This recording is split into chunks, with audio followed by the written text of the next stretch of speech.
Salut à tous, j'espère que vous allez bien, c'est Romain et on se retrouve aujourd'hui au lendemain de la victoire 2-1 contre Strasbourg qui nous a contenté dans son scénario émotion, mais pas du tout dans son contenu. Même si on est bien sûr indulgent, c'était un match de reprise. Ce qui reprend aussi, ce sont les rumeurs mercato, un Marocain a été associé au PSG, j'ai cité Sofiane Amrabat qui a éclaboussé la Coupe du Monde de son talent, son activité de régulateur au milieu de terrain et bien sûr, je vais vous donner mon avis dans cette vidéo qui est assez tranché. On en profitera pour faire un point sur le poste de milieu de terrain au PSG et les quelques priorités, s'il y en a, pour ce mercato hivernal qui s'annonce plutôt calme, visiblement, du côté du PSG, même si Luis Campos est un habitué des mercatos assez productifs en termes de nombre.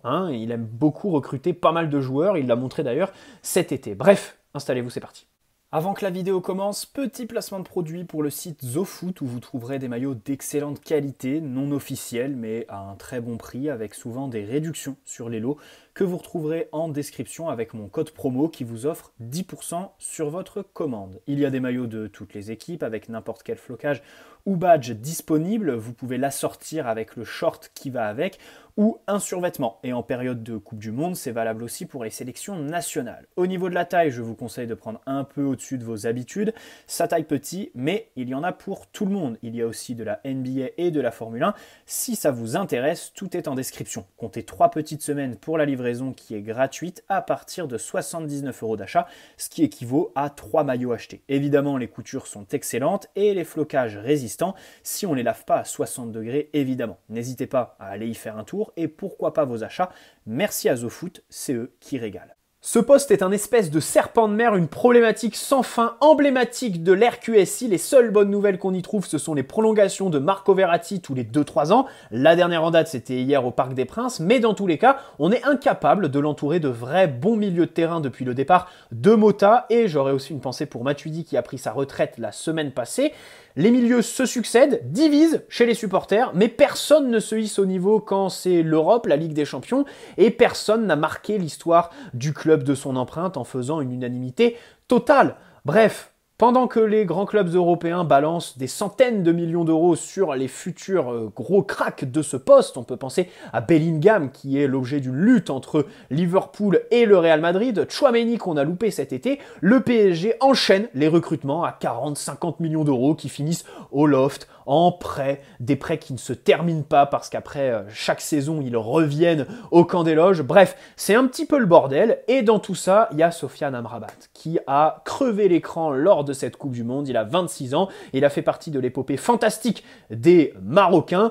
Extraordinaire milieu de terrain, une des révélations de cette Coupe du Monde, peut-être aussi le meilleur milieu du tournoi. Et bien sûr, tout ça se traduit sur le mercato. C'était prévisible, cette fenêtre hivernale est assez particulière puisqu'on risque d'avoir des mouvements liés à cette Coupe du Monde au Qatar, le premier étant la signature de Gakpo à Liverpool pour 42 millions d'euros. C'est d'ailleurs officiel. On a aussi Enzo Fernandez chez les vainqueurs argentins. Bref, dans tous les cas, nous, on a été associés à Sofiane Amrabat, d'abord par le biais de son frère, qui a dit dans le journal L'Équipe pendant le tournoi, Nasser prend mon frère, et il a aussi parlé de l'association avec Verratti qui serait exceptionnelle. En gros, il a fait un appel du pied au club. On a un média marocain qui a annoncé une offre de 25 millions du PSG il y a 2 jours, média pas très fiable mais qui a été relayé en masse sur les réseaux parce que évidemment c'est un sujet qui est tendance. Voilà, le Maroc est allé en demi-finale de Coupe du Monde. Sofiane Amrabat a une cote qui est à son apogée tout simplement.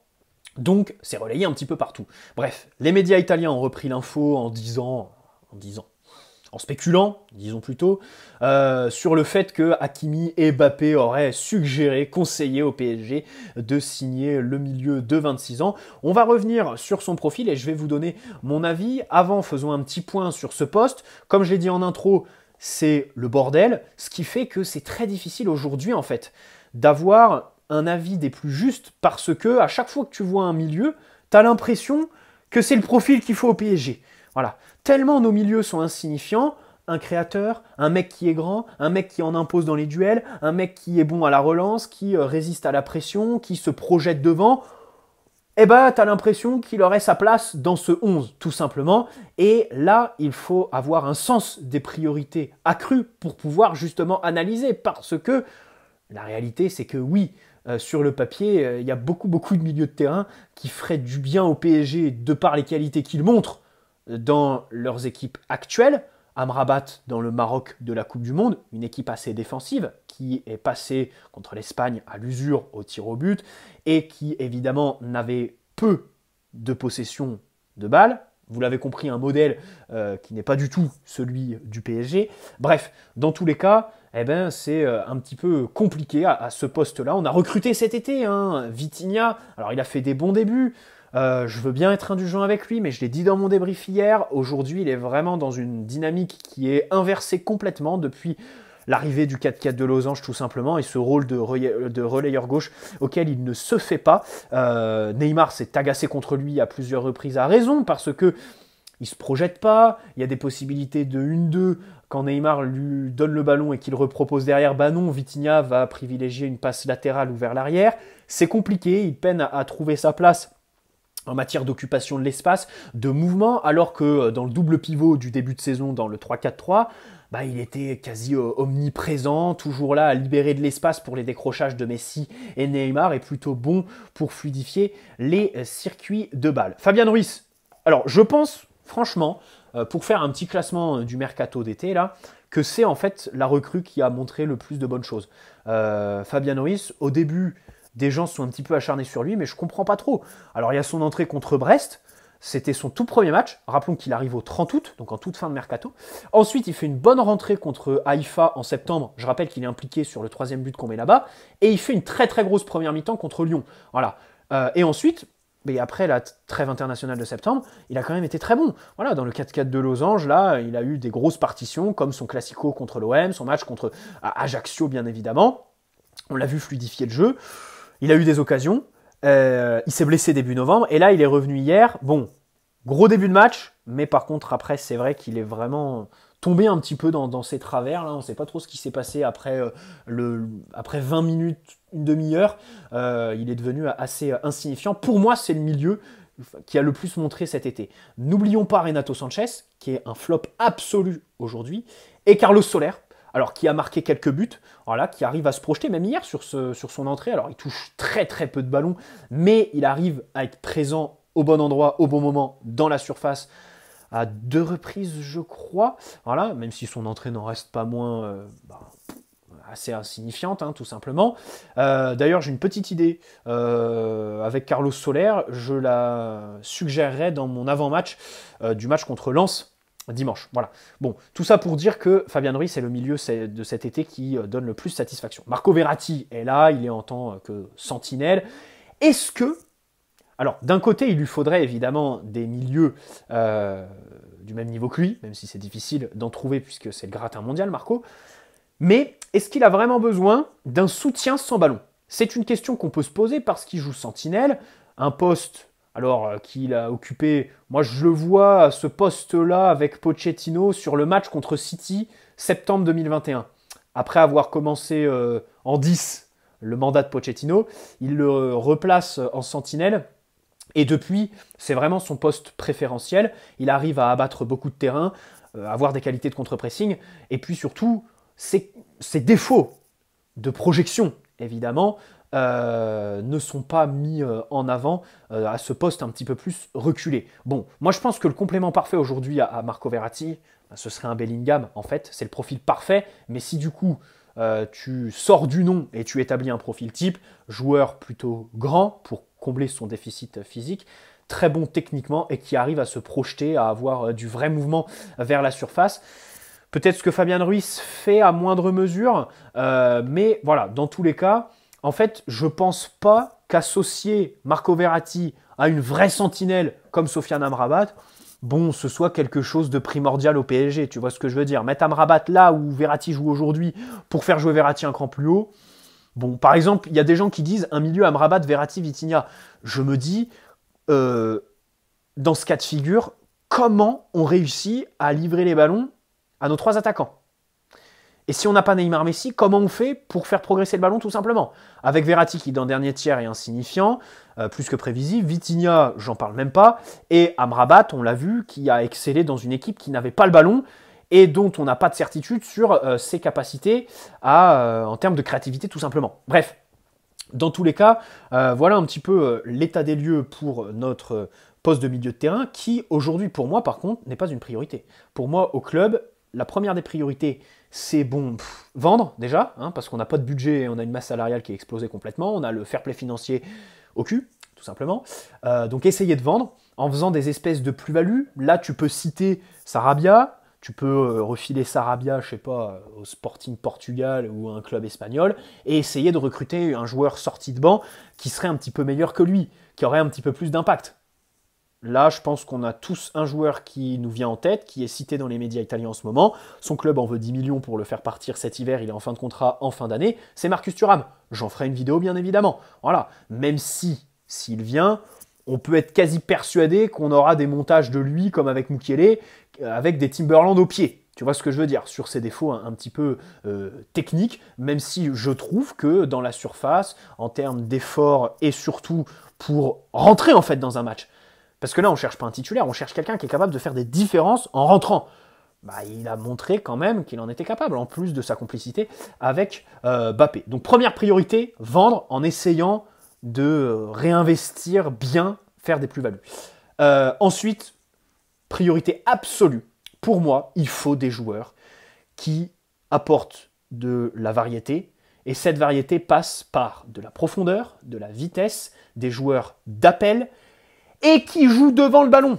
Parce qu'on en a ras-le-bol d'avoir 8 de nos 11 joueurs qui sont derrière le ballon, qui ne savent même pas quoi en faire quand ils l'ont, et du coup qui poussent Neymar, Messi, Mbappé à décrocher, et qui laissent un petit peu équitiquer du coup tout seul devant. Voilà. Et qui n'exploitent pas par exemple les qualités d'Achraf Hakimi. Il y en a marre de ça. Au PSG, c'est notre plus gros problème. Pour moi, il faut recruter des joueurs qui sont devant le ballon. Des ailiers, des numéros 10, un numéro 9, je sais pas quoi, mais un joueur qui, voilà, fait qu'on a quand même un bloc un petit peu moins derrière le ballon, surtout en Ligue 1. C'est assez problématique contre les blocs bas. Et puis, je citerai en troisième priorité, évidemment, la défense centrale. Là où, bien sûr, en fait, je mets en troisième. Pourquoi? Parce qu'on n'a pas de budget, on a le fair play financier. On ne peut pas se permettre à ce poste-là de recruter un vieux joueur à 10-15 millions, tu vois, qu'on va bâcler. Il faut soit de la classe mondiale, soit rien du tout. C'est pour ça que pour cet hiver, ça me paraît compliqué de recruter de la classe mondiale, à moins qu'on fasse Milan Skriniar, l'éternel dossier. Depuis pendant que Liverpool boucle Gakpo en 2 heures, nous, on négocie avec Milan Skriniar depuis le mois de juin, et il est à 2 doigts de prolonger avec l'Inter. Bref, c'est un petit peu incompréhensible. Revenons sur Sofiane Amrabat. 26 ans, il est toujours à la Fiorentina. Vous me direz, Van Dijk a quitté Southampton pour Liverpool à cet âge-là. Kanté, Modric ont percé sur le tard.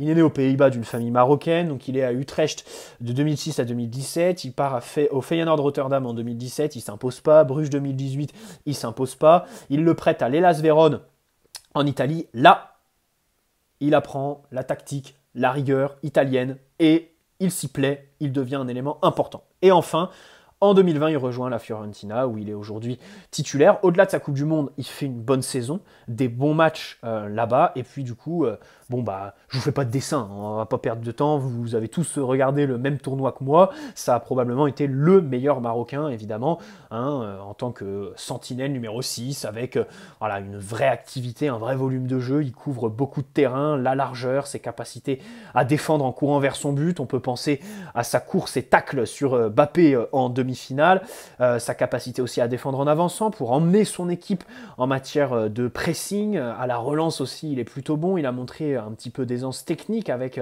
les Marocains. Évidemment, physiquement, il est très tonique, il est bon au duel. Dans les airs, il s'impose. Bref, c'est un vrai milieu défensif dont on peine à trouver à cet âge-là aujourd'hui. C'est-à-dire que le football a été dominé la dernière décennie par des joueurs comme Casemiro ou Fabinho qui ont gagné la Ligue des Champions à ce poste-là. Aujourd'hui, c'est difficile de trouver... Alors évidemment, Tchouaméni, quoique, Tchouaméni, aujourd'hui, Tchouaméni n'est pas dans la trempe Casemiro, Fabinho, parce qu'il n'y a que le temps, évidemment, qui le fera rentrer dans cette catégorie-là. Mais dans tous les cas, il y a de moins en moins de joueurs dans ce registre-là. Donc Amrabat, ça fait un profil un petit peu atypique. Bref, pour moi, je dis bien pour moi, c'est un petit peu une fausse bonne idée. Alors je vais m'expliquer pourquoi. D'abord, bon, discours bateau, la hype de la Coupe du Monde, vous la connaissez tous. Les joueurs qui sont surpayés après un bon tournoi et qui au final sont incapables de tenir sur la durée d'un championnat ou alors de se hisser au niveau de la Ligue des Champions, parce que la Coupe du Monde n'est pas un championnat, ne requiert pas la régularité d'un championnat et l'intensité aussi de la Ligue des Champions. La Coupe du Monde, ce sont les émotions, bien évidemment. On a vu des équipes bien en place tactiquement, mais certainement pas l'intensité que demande et qu'impose une compétition comme la Ligue des Champions. Voilà. Donc Sofiane Amrabat, grosse interrogation là-dessus, bien sûr. Ça parle de 25 millions, je pense qu'il va partir plus pour 35-40. Il a des prétendants, hein. Ça parle de Tottenham, Liverpool aussi. Et puis même si tu te mets à sa place, est-ce que venir au PSG, c'est la meilleure décision de carrière, sachant qu'au PSG, bon, on n'est pas... je suis supporter, mais l'exemple Hakimi est parfait. On n'est pas réputé pour faire progresser les joueurs qu'on signe. Voilà, ça c'est juste un fait absolu. Hein, c'est pas être un haters de dire ça. On n'est vraiment pas réputé pour ça, puisque quand tu signes au PSG, tu dois être au diapason pour Neymar, Messi, Mbappé. C'est simple, c'est notre projet. C'est pour ça qu'on est incapable de mettre 100 millions sur Tchouaméni, sur Bellingham, recruter les top prospects mondiaux. Pourquoi ? Parce que notre masse salariale et nos budgets de transfert sont à chaque fois tronqués par les trois de devant, qui sont notre projet et sur qui nous reposons à 1000%. Bref, la Fiorentina, elle semble pas le retenir. Et ça, par contre, pour moi, c'est un peu moins bateau que le discours de Coupe du Monde. Ils sont ouverts à un départ, 35-40 millions pour un joueur de 26 ans. Écoutez, si ça se finit dans ces eaux-là, ce serait quand même voilà, une bonne affaire pour le club qui le recrutera. Mais surtout, si la Fiorentina ne le retient pas, ça peut peut-être être un espèce de message subliminal pour nous. Comme je l'ai dit, nous avons d'autres priorités, pas de budget. Je vois pas pourquoi on recruterait un milieu défensif aujourd'hui, comme je l'ai dit, qui joue derrière le ballon, qui n'apporterait aucune plus-value sur les matchs comme Strasbourg hier, donc 80% de la Ligue 1, à savoir où tu dois faire tourner le ballon, avoir de la variété, jouer verticalement, avoir beaucoup de créativité. Bon, Sofiane Amrabat, si on peut le comparer, je pense que en fait, s'il vient, ce serait un petit peu une histoire à la Idrissa Gueye. Des gros pics de performance. Alors oui, dans des gros matchs où on n'a pas le ballon, comme contre le Bayern et tout ça. Quoique, pour la double confrontation de cette année-là pour le Bayern, si Amrabat vient cet hiver, j'ai quelques doutes aussi sur, après avoir fait la Coupe du Monde physiquement, mentalement, sa capacité à se sublimer en Ligue des Champions. Enfin bon, on n'y est pas, mais dans tous les cas, en matière de créativité, tout ça, bon, je pense que c'est quelqu'un qui a besoin de ne pas avoir le ballon et se retrouver au PSG. Je ne suis pas sûr que ça collerait. En plus, on a Verratti en tant que sentinelle. Comme je l'ai dit, pour moi, il faut l'épauler de milieux qui se projettent vraiment, qui sont physiques, et pas d'une sentinelle pour le faire revenir relayeur. Je trouve qu'on a trouvé le bon poste de Verratti en sentinelle. Et puis on a Danilo. Alors je dis pas ça parce qu'ils ont tous les deux le même crâne, mais quand même Danilo est aussi une sentinelle, un joueur qui se rapproche un petit peu d'Amrabat et qui aujourd'hui excelle au PSG tout simplement. Voilà. Le contexte à la Fiorentina en termes d'exposition est complètement différent, comment il gérerait la médiatisation du PSG, et puis avec le Maroc, comme je le disais, tactiquement, voilà, c'est complètement différent du PSG. Et pour lui, du coup, moi je pense qu'aller au Napoli, par exemple, ce serait un choix beaucoup plus judicieux. Voilà un petit peu mon avis sur Sofiane Amrabat. Je pense que c'est clairement une fausse bonne idée après Coupe du Monde. Bon, de ce tournoi, j'ai pas retenu beaucoup de noms. Franchement, même avant le tournoi, il m'avait fait très forte impression sur la double confrontation contre le Benfica. Enzo Fernandez est vraiment un gros crack. Le problème, c'est que là, ça parle de 130 millions, des clubs anglais sur le coup, on peut pas rivaliser. Voilà, donc autant passer notre tour. C'est clairement surpayé, 130. Voilà, si on pouvait s'en tirer pour 50-60, là oui, je mets 50-60 sur Enzo Fernandez. Ouais, qui pour moi, c'est vraiment le joueur à aller chercher après cette Coupe du Monde. Au Maroc, j'irais peut-être prendre Ounahi aussi plus, mais Amrabat, voilà, comme je l'ai dit, profil de milieu défensif aujourd'hui dans ce PSG très stéréotypé qui peine à mettre de la profondeur, de la créativité dans son jeu. Je ne vois pas quelle plus-value il nous apporterait tout simplement. Bref, avis très tranché, n'hésitez pas à poser un like si cette vidéo vous a plu, vous abonner si ce n'est pas déjà fait. L'espace commentaire est ouvert, je suis persuadé évidemment qu'il y aura beaucoup de monde, les Marocains, les premiers qui seront pas de mon avis tout simplement. Donc on est là pour s'écouter, discuter, débattre, donc n'hésitez pas à rebondir sur tout ce que j'ai dit dans l'espace commentaire. Et puis, on se dit à très très vite pour de prochaines vidéos. Ciao les amis, prenez soin de vous et allez parier avant tout.